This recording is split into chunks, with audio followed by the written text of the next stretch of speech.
दोस्तों, आप सभी ने कभी ना कभी पेन का इस्तेमाल तो किया ही होगा और अभी भी कर ही रहे होंगे। चाहे आप स्कूल में हो, घर में हो या कार्यालय में या कॉलेज में हो, हम सभी को पेन की आवश्यकता हर जगह होती ही है। चाहे आपको दस्तावेज तैयार करने हो, नोट्स लिखने हो, निबंध लिखने या फिर परीक्षा देने में भी पेन की आवश्यकता होती है। इन्हीं पेनों में से आज हम एक ऐसे मशहूर पेन की बात करने वाले हैं जिसे बनाने में एक स्कूल के प्रोफेसर का हाथ है और वो पेन आज भी सबके दिलों में राज करती है। आज की इस वीडियो में हम बात करने वाले हैं पार्कर पेन की। जी हाँ दोस्तों, जिस पार्कर पेन की दीवानी है दुनिया, उसके पीछे एक मामूली टीचर का एक्सपेरिमेंट था। आइए हम जानते हैं इस वीडियो के माध्यम से। 1880 का दशक चल रहा था। अमेरिका के विस्कॉन्सिन प्रोविंस के जेम्स विले में एक टेलीग्राफी स्कूल में जॉर्ज सेफर्ड पार्कर नाम के युवक शिक्षा थे। पढ़ाने के अलावा वो तब की एक मशहूर pen company John Holland gold के फाउंटेन पेन बेचा करते थे। इन प्रोडक्ट्स की भी कुछ दिक्कतें थीं। ये ज्यादा लंबे नहीं टिकते थे, इनमें इंक यानी कि स्याही जल्दी खत्म हो जाती थी और ये लीक भी हो जाते थे, जिससे कपड़े खराब हो जाते थे। इन दिक्कतों को देखते हुए पार्कर ने इसे चुनौती के रूप में लिया और ये आगे चलकर उनके लिए बड़ा मौका भी साबित हुआ। फाउंटेन पेन को सुधारने के लिए, उसकी कमियां दूर करने के लिए उन्होंने कुछ उपकरण खरीदे।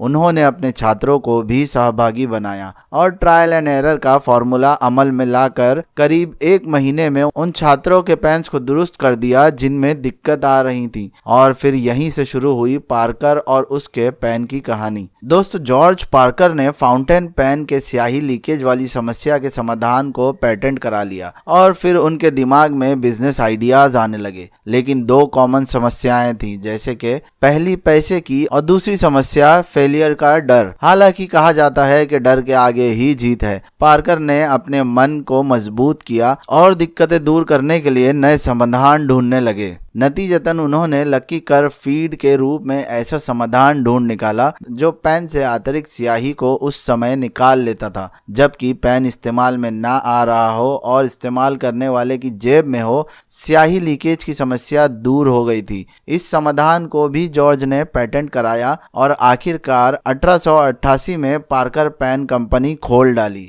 आप लोगों को बता दें दोस्तों, जॉर्ज पार्कर की छवि तब तक एक मामूली शिक्षक की थी। उनके पास प्रोडक्शन और मार्केटिंग का कोई अनुभव नहीं था। उनका मानना था कि उनका पेन बढ़िया होगा तो लोग खरीदेंगे ही। तब बाजार में John Holland, Williamson's, HB Smith जैसी बड़ी बड़ी कंपनियां पैर जमाए हुए थीं। पार्कर को इस बीच अपनी जगह बनानी थी। वो अपने पेन को किफ़ायती, टिकाऊ, आकर्षक और प्रभावी बनाना चाहते थे। दोस्तों, पार्कर को मोटी पूंजी की जरूरत थी। साथ दिया WF पामर ने, जो एक इंश्योरेंस के चक्कर में पार्कर से मिले थे और प्रभावित हुए थे।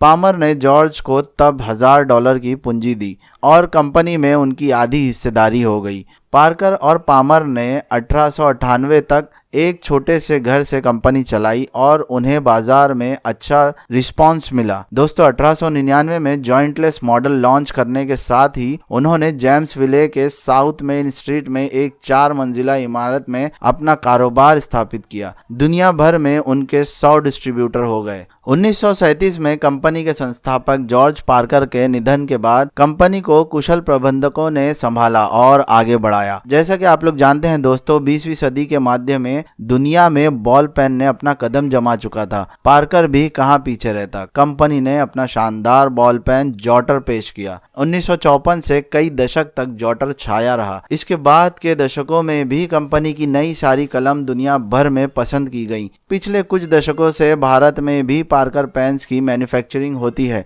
आप लोगों को बता दें, दिल्ली के लक्जर ग्रुप के साथ इसकी पार्टनरशिप है। पार्कर भारत समेत दुनिया के कई देशों में छाया हुआ है। तो दोस्तों, ये थी कुछ जानकारी पार्कर पेन को लेकर, जिसके पीछे एक मामूली टीचर का एक्सपेरिमेंट था। आप हमें कमेंट सेक्शन में यस और नो टाइप करके जरूर बताइएगा आप लोगों ने कभी पार्कर पेन यूज किया है या नहीं किया है। अगर आप लोगों को ये जानकारी अच्छी लगी हो तो वीडियो को लाइक और चैनल को सब्सक्राइब करना ना भूलें। जय हिंद, जय भारत।